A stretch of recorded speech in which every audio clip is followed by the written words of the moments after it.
Rome et ses centaines d'églises, des lieux de culte de plus en plus désertés par les jeunes. Pour tenter d'inverser la tendance, les autorités religieuses ont décidé de s'adresser à ce public d'une manière différente.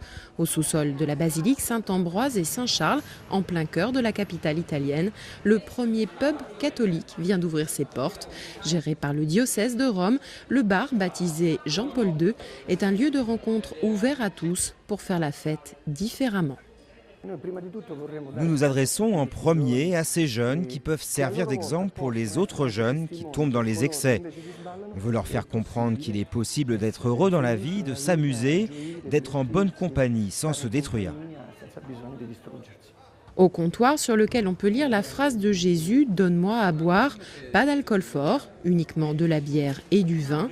Des messages de l'évangile trônent au milieu des ordinateurs mis à disposition des clients et équipés de l'Internet sans fil, preuve que les nouvelles technologies ne sont pas incompatibles avec certains principes religieux.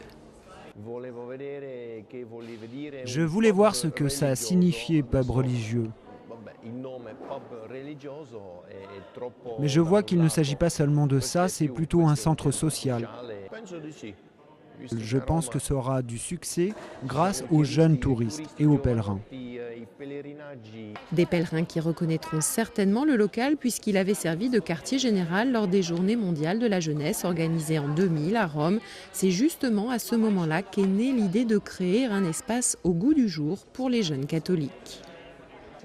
C'est sûr, l'Église catholique a envie de créer des espaces comme celui-ci. Elle a envie de s'adresser à un public jeune qu'elle a redécouvert récemment et auquel elle veut parler d'une façon différente. Pour l'instant, le bar est ouvert du jeudi au samedi de 19h à minuit. Au programme, concerts, expositions et rencontres sur des thèmes culturels et bien sûr spirituels.